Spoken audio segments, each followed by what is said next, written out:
There is no order, only chaos with the Chargers. Mick Cronin continues pouring sulfuric acid all over UCLA basketball, and the Galaxy add a dynamic winger to their roster. Good morning. I'm James. This is your daily dose of sports and snark for the greatest sports city in the world, Los Angeles. This is the faithful Angelenos morning report. So it is January 8th, 2024. I am stuck in St. Loser misery, but for only a couple hours. By the time you get this clip, probably going to be on a plane going back home to the wife, and I'm very much looking forward to that. Do you like being in the know about LA sports, though? Well, if you do, clickety-clack the like button. Clickety-clack the subscribe button. There's a notification bell. Hit that. It lets you know we drop new content.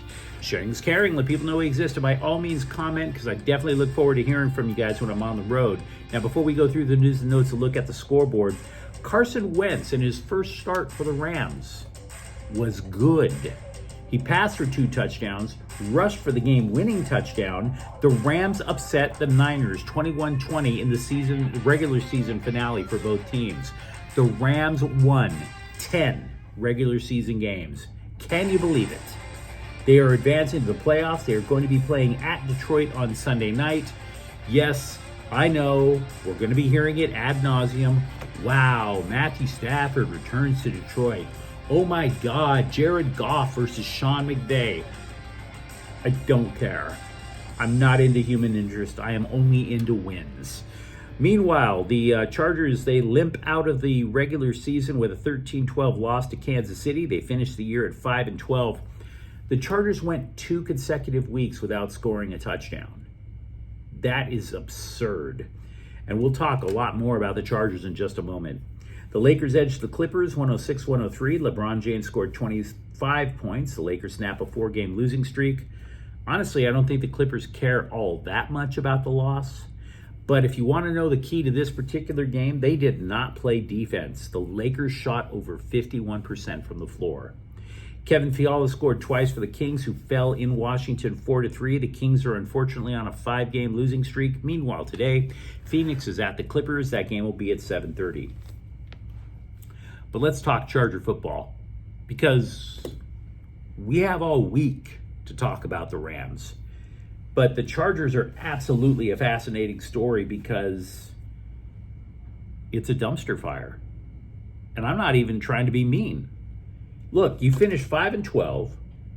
You don't score any touchdowns in the last 2 games. You need a GM. You need a coach. And oh, by the way, you're over $35 million over the salary cap. I dare anybody to up-talk that right now. You'd have to go through the entire self-help section of Barnes & Noble to try to find an affirmation that's going to work for that franchise at the moment.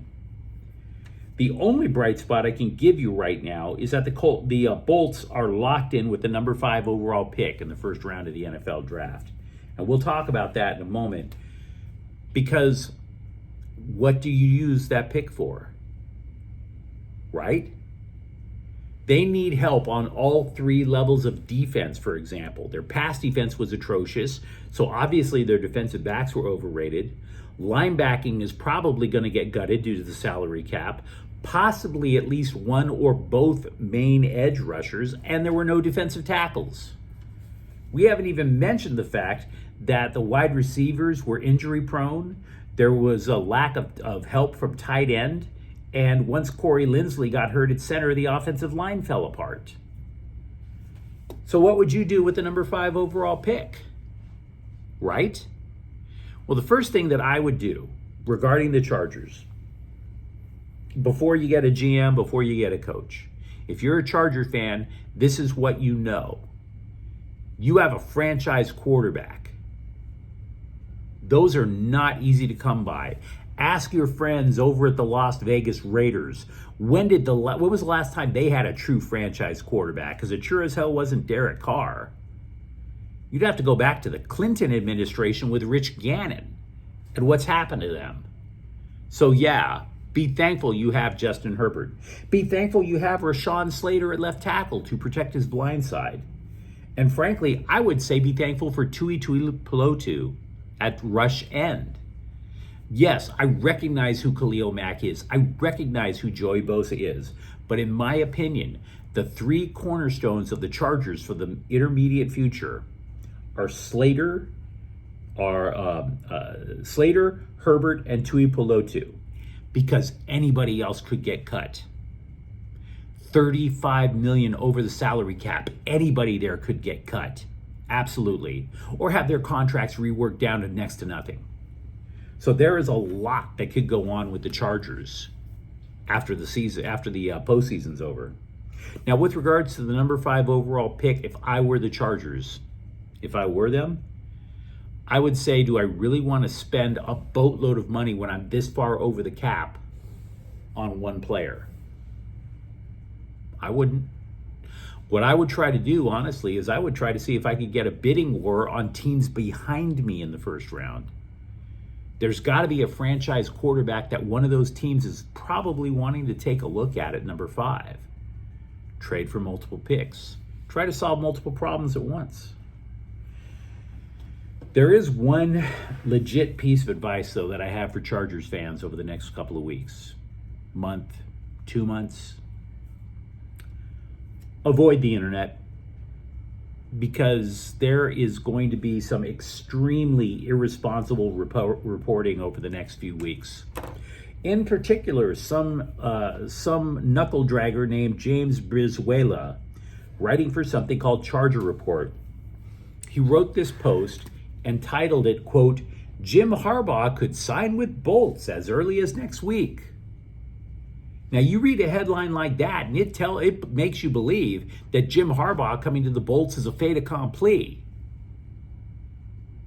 This guy is full of more crap than an obese guy's bedpan. Because you're reading this, the headline, and it's thinking, wow, the Spanoses are on the phone while Easton Stick fails to get another touchdown. You'd be wrong. This guy's theory has no sources based on whether or not Jim Harbaugh is talking to the Chargers or the Chargers are talking to Jim Harbaugh. His story is Harbaugh could sign with the Chargers because NFL coaches cannot talk to other franchises about moving up with a better coaching job, but college coaches can. So what? That you are assuming, again, that the Chargers and Harbaugh are already talking when nobody can prove that yet. Nobody has written that Harbaugh and the Chargers are talking. They're just saying that they're interested. So instead, and by the way, Jim Harbaugh is in fact negotiating with Michigan. We have no proof he's talked to the Chargers. None. And by the way, the Chargers are not going to be the only team that's going to be interested in Jim Harbaugh. Vegas is. Washington just fired their coach, Ron Rivera. They might be interested in Jim Harbaugh too. So just because Harbaugh could sign with the Bolts doesn't mean he will. That is an extremely irresponsible and inappropriate headline designed to make you click on his story. There's nothing to it. Nothing at all. And people like him should not be writing sports, should not be covering sports. I mean, the guy is like literally typing his story with one hand while he's doing this with the other. And you can figure out what that means. Let's talk about another team.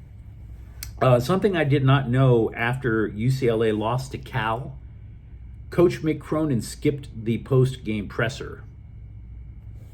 Assistant coach Rod Palmer told the Scribes that Cronin was still with the players, talking to them about things after the game. Now look, a couple of months ago, I called out USC quarterback Caleb Williams for skipping out on the press conference. And the same absolutely holds true to Mick Cronin.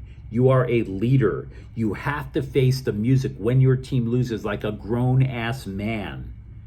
Absolutely, it applies to the coach.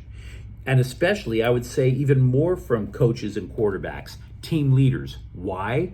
Because you cannot demand accountability from your players and then not be accountable yourself, coach.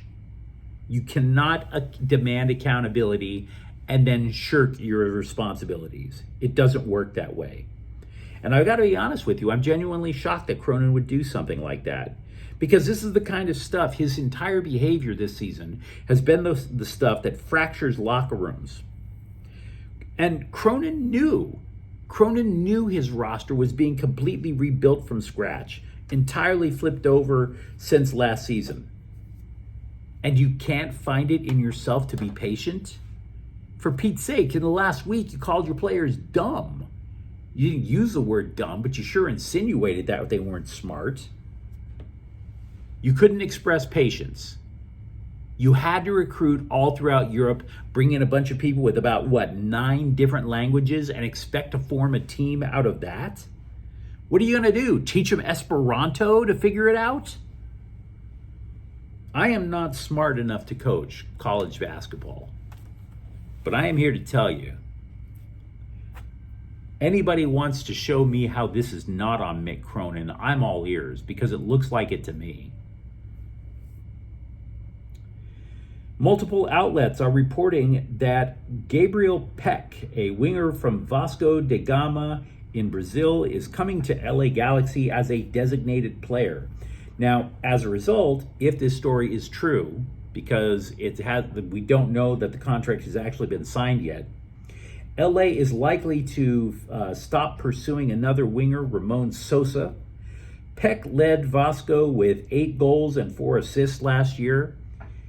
Foreign scribes describe him as an effective attacker, basically for long strikes up the side of the pitch. The idea is that Peck would give Ricky Puig a kind of another option to pass to create long bomb opportunities when the Galaxy have the ball. But while this likely more than fills the hole that was vacated by Tyler Boyd, LA still has another designated player spot handy. So the question is, will the Galaxy use that slot to further upgrade its offense? We know they upgraded the back line.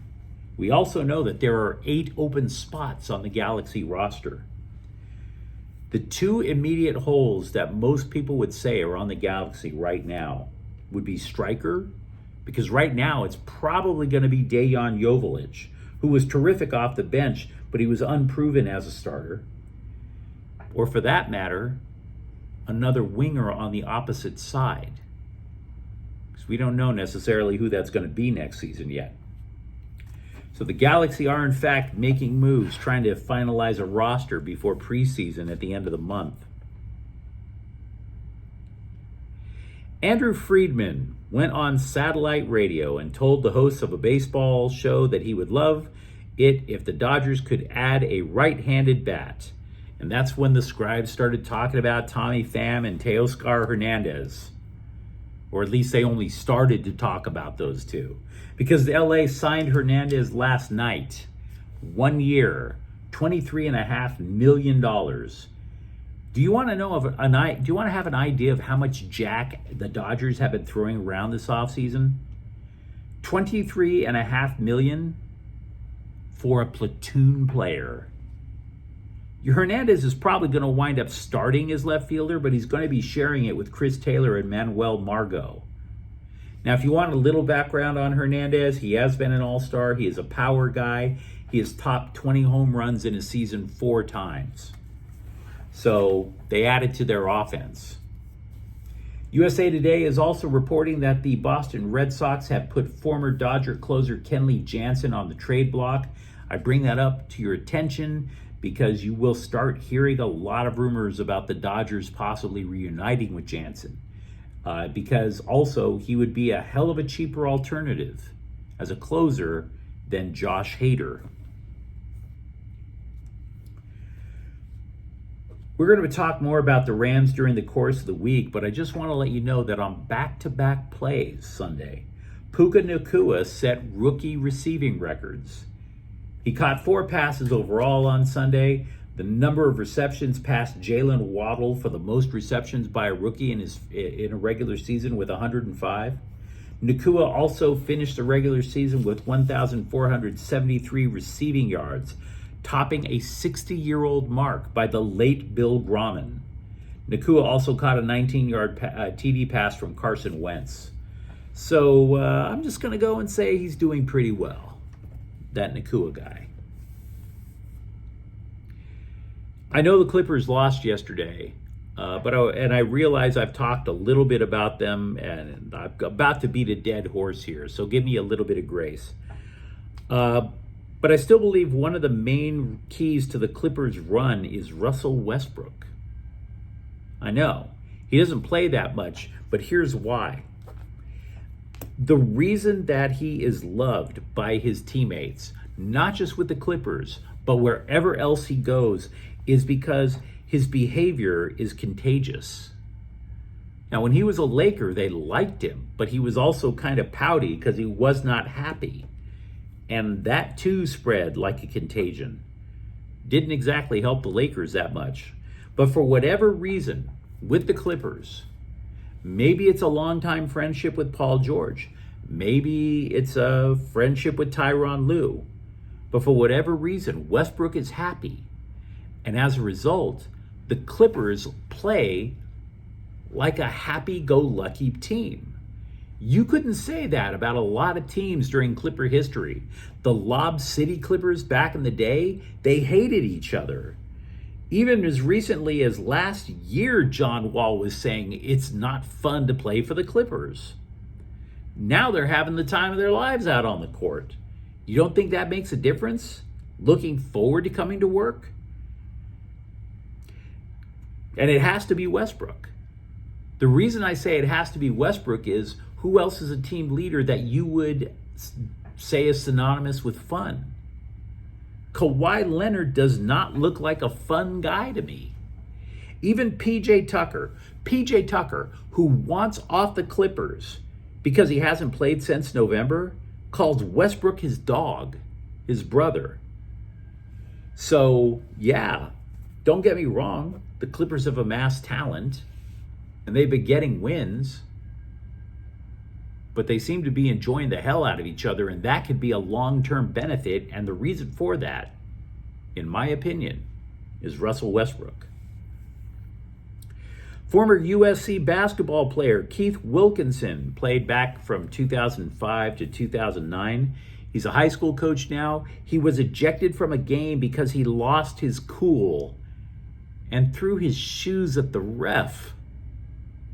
He's going to get suspended for a game, which kind of makes you wonder what he would have gotten if he had done more than take off his shoes. How many games do you get suspended for partial nudity?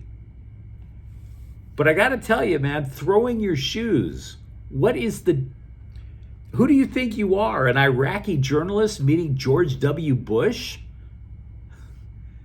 What are you, timeless Tony Storm? What gives? When does throwing shoes become the solution to a problem? These are the things that I'm going to wind up pondering when I'm 25,000 feet over the continental United States. Would you let me know what you think in the comments thread? What would you do with the Chargers in this offseason? Is, in fact, Mick Cronin now the actual problem with UCLA basketball? And if you enjoyed this content, don't forget to subscribe to Faithful Angelenos. We talk LA sports every single day here. Thank you for watching. I'm James. We'll be back tomorrow. Faithful Angelenos is a Kian Corta El Queso production. Take care.